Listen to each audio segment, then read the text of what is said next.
vamos a hacerlo con el doctor Reinaldo Batista Córdoba, decano de la Facultad de Criminología y director del Máster en Seguridad, Defensa y Liderazgo de la Universidad Isabel I. El título de su ponencia es Ecos de la Guerra Fría en la geopolítica contemporánea. Así que cuando quiera, doctor. Muchas gracias, profesora Sheila. Muchas gracias a los organizadores de la jornada y gracias por los compañeros que están a mi lado por proporcionar este espacio de debate. De alguna manera, lo que he planteado presenta algunos comentarios y quizás respuestas para eso que Tania acaba de comentar, ¿no? Acerca de la ética. Voy a citar a algunos filósofos y específicamente uno de Salamanca que me gusta bastante, y para intentar reflexionar sobre estos ecos de la Guerra Fría, ¿no? Todos nosotros en el periodo... dejarme explicar por qué he pensado en ese tema, ¿no? Porque es polémico dentro de las disciplinas, de las asignaturas que imparto en algunos grados en la Universidad Isabel I. Los alumnos siempre están ahí como con ganas, ¿no? De rascar y buscar más información y muchas veces generan comentarios que son anacrónicos y eso siempre me preocupa mucho. Entonces, simplemente coger un evento del pasado y traer a la contemporaneidad sin una determinada reflexión plasmada sobre fundamentaciones teóricas, metodológicas, literatura contrastada, etc. Entonces, frente a eso, lo que planteé fue qué fenómenos generan incertidumbres en mis alumnos. Uno de ellos son los conflictos, digamos, no globales, pero que tienen efectos globales, ¿no? Entonces, de ahí reflexiono sobre lo que representó la Guerra Fría en el siglo XX, que en algunas asignaturas es un eje esencial, ¿no? Entender qué fue la Guerra Fría. La doctora Sheila empezaba comentando un poco de Adorno y de la Segunda Guerra Mundial, y la Guerra Fría no hay una literatura, digamos, estable que todos consideren el inicio de la Guerra Fría con la misma fecha, pero justo después de la Segunda Guerra Mundial. Es decir, podemos contar con los ataques estadounidenses a Japón como una acción ya de final de la Segunda Guerra Mundial y principio de la Guerra Fría, porque efectivamente, si hablamos de una perspectiva militar, no era necesario lanzar las bombas atómicas sobre las ciudades japonesas. Entonces, lo que la historiografía y específicamente Eric Hobsbawm propone es que ya era un evento de Guerra Fría para enviar un mensaje a Rusia, a la Unión Soviética, de que ellos tenían la potencia de destruir no un ejército, y hay diferencias, ¿vale? Entre, por ejemplo, una división y un ejército, sino destruir una ciudad, una población e incluso una civilización. ¿Por qué atacar a Japón? Eso fue como un evento de retaliación a lo que había ocurrido años antes en Pearl Harbor, y también enviar el mensaje a la Unión Soviética. Entonces, hablamos de 1945, pero para ser un poco más, digamos, tranquilo en el análisis, voy a considerar que la Guerra Fría empieza un poquito después. Entonces, hay un periodo en que los actores de la geopolítica que salen, ¿no?, de la Segunda Guerra Mundial empiezan a dialogar y empiezan a crear instituciones. La ONU, por ejemplo, y otras entidades también surgen.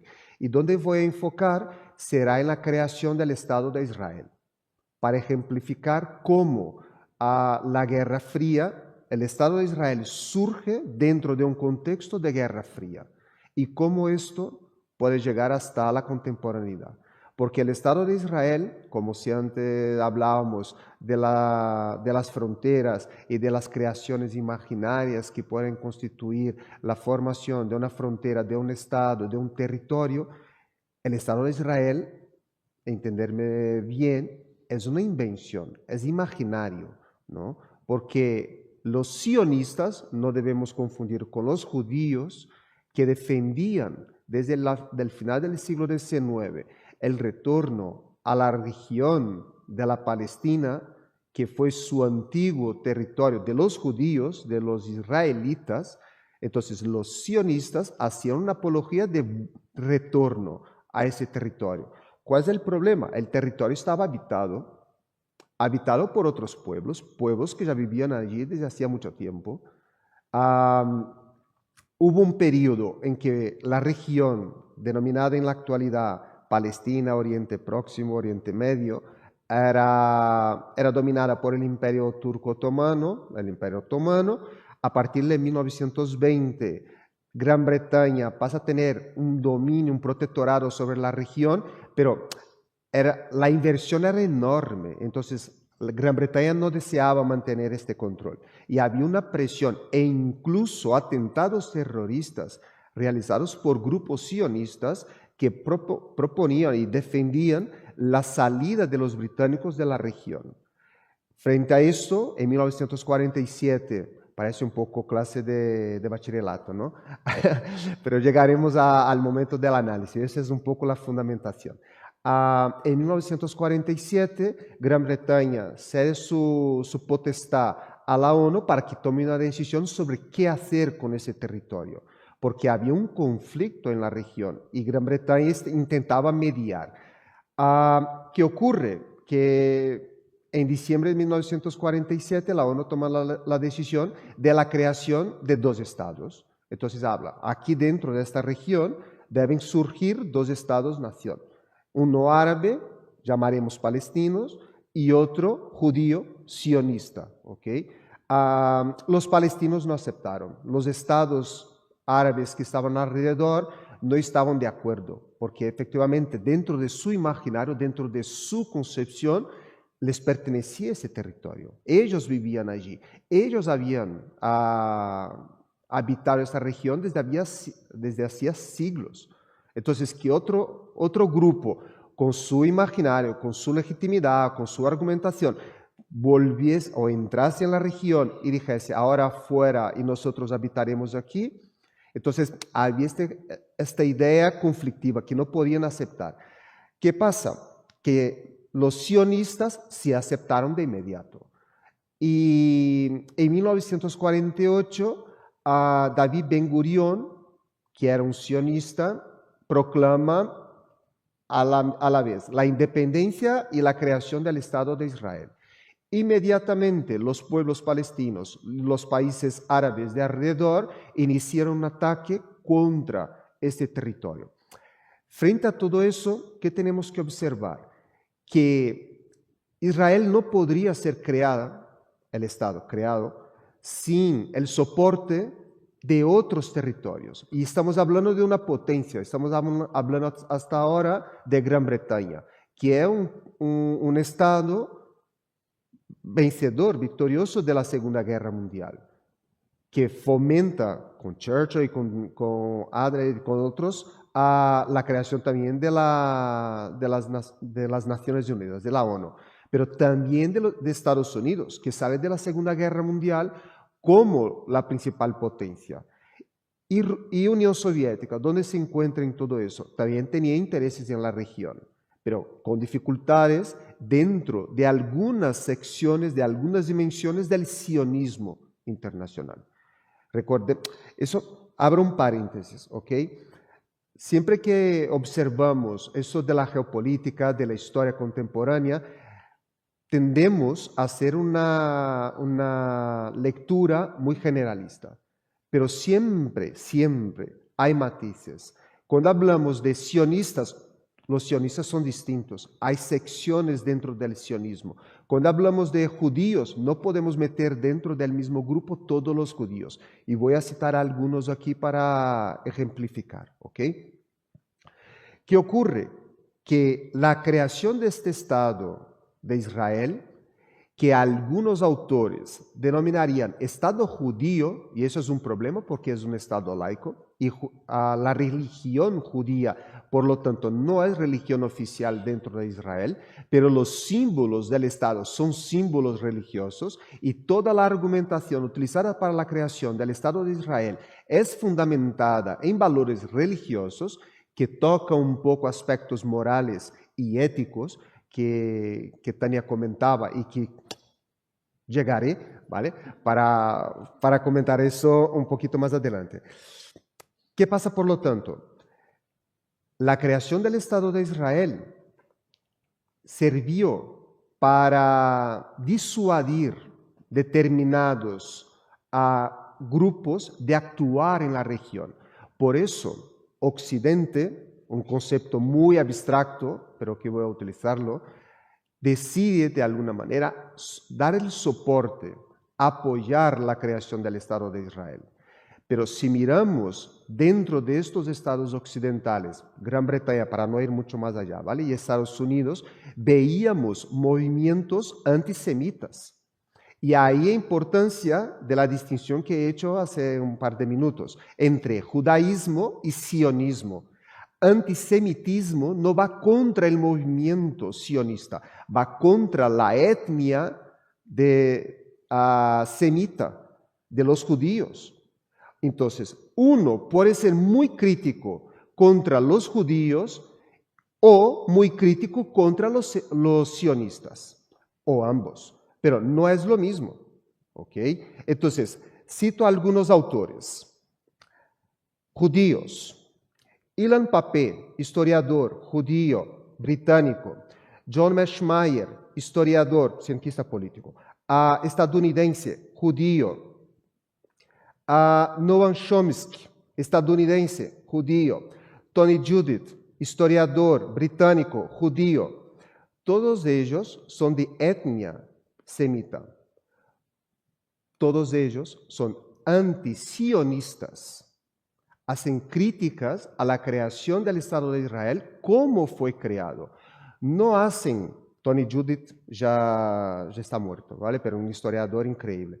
Pero todos los demás vivos, Noam Chomsky, ojalá pueda vivir más tiempo, está en mi tierra ahora, está en Brasil, sí, porque allí le tratan, para que pueda tener más tiempo de vida. Me he perdido. No, porque admiro, no estoy de acuerdo con todo lo que Noam Chomsky comenta, pero es un cientista que apunta problemas y es de etnia judía y habla y comenta y fundamenta sus escritos para decir, la creación del Estado de Israel ha tenido problemas. No puede un Estado crear y de inmediato iniciar una masacre contra los pueblos que habitaban la región. Y fue justo lo que pasó.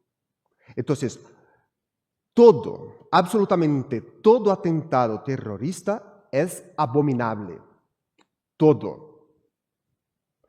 También es abominable la masacre cometida por un Estado. ¿Ok? ¿Por qué? Porque la ética lo determina. Entonces, nosotros fundamentamos el argumento tanto en la ética como en el derecho. Y para ello, parecerá anacrónico al principio, pero desarrollo y veréis que no es anacrónico porque llega a lo que Tania comentaba hace poco, la legislación del derecho internacional actual.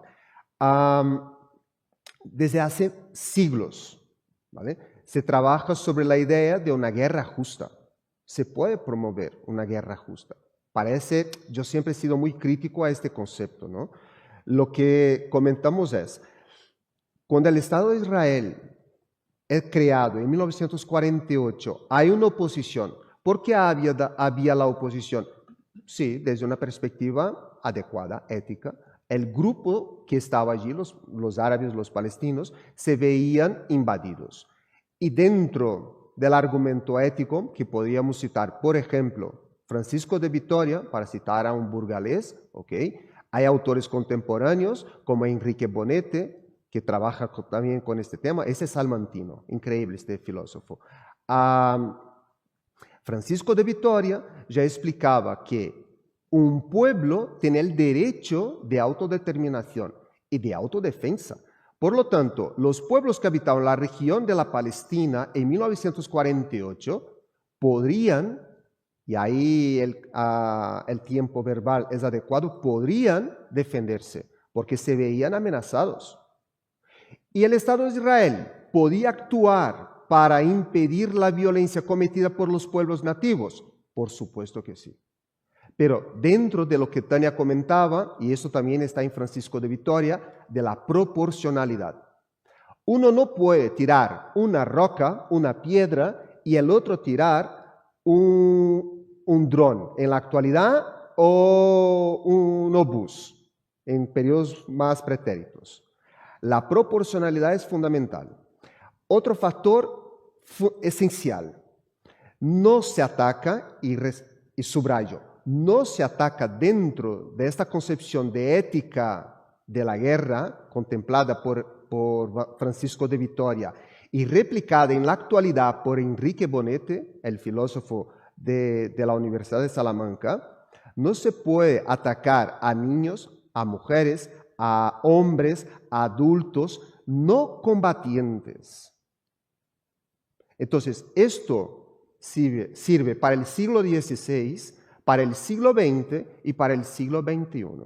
De ahí que, por eso, el aspecto del argumento ético no hay una fecha, y ya concluyo. Por eso no sería anacrónico citar a Francisco de Vitoria, porque dentro de la actualidad podemos encontrar, dentro del argumento utilizado por los autores que he citado, Papin, Schmeier, Judith, Chomsky, aspectos éticos para decir proporcionalidad, derecho a la autodeterminación, a la autodefensa y no atacar a no combatientes. Es eventualmente, si hay una situación en que no se puede combatir a un determinado grupo militar y hay efecto colateral, es puntual. Dentro de la ética y de la ética de la guerra y del derecho internacional, no se puede atacar indiscriminadamente a un pueblo, a una ciudad, con la intención de capturar, de eliminar a una persona. Por lo tanto, vuelvo al principio, la Guerra Fría empezó con un ataque ilegal e inmoral. Si citamos y contemplamos que fue con los ataques nucleares a Japón. ¿Por qué? Porque incumplió todos estos procesos que he citado ahora. En la actualidad, ¿por qué Israel puede hacer lo que hace? Y ahí es la gran pregunta que mis alumnos me hacen cada 3x4. Pueden porque se sienten empoderados de hacerlo. ¿Okay? Porque durante todo el periodo de la Guerra Fría, que termina en 1991, para buscar una fecha, pero sus ecos permanecen en la actualidad, Israel sigue siendo legitimada por naciones, entre comillas, occidentales.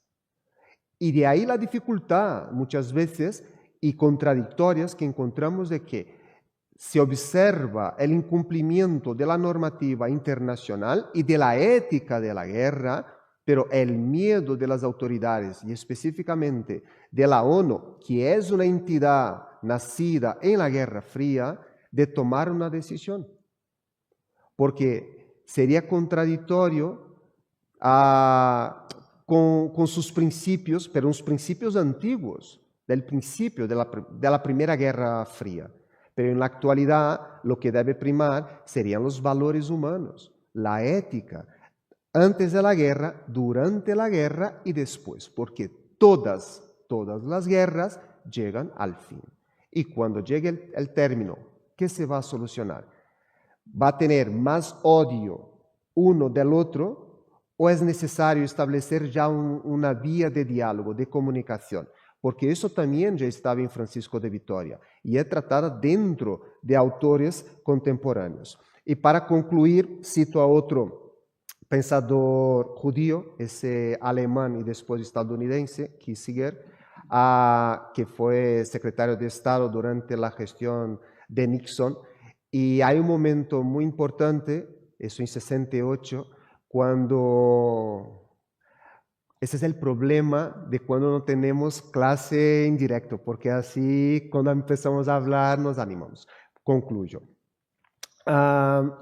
Kinzinger recibió, porque hubo la visita del embajador de Estados Unidos en la ONU a la región de la Palestina y específicamente a Israel, y comentó que era necesario que Estados Unidos actuase de manera ecuánime con todos los países de la región. Inmediatamente Israel se levantó y dijo, oye, aquí no.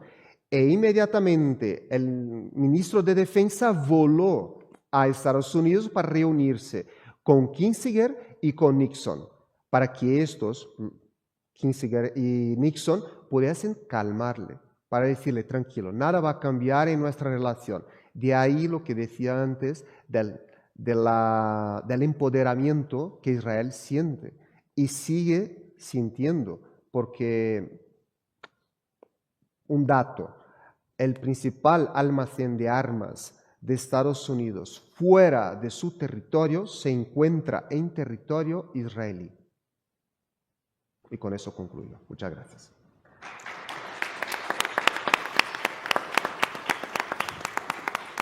Como hable. Muchas gracias, doctor Batista, y enhorabuena por esta pequeña cápsula didáctica de bachillerato para acercarnos a este conflicto que está en activo y que deberíamos entender en toda su complejidad.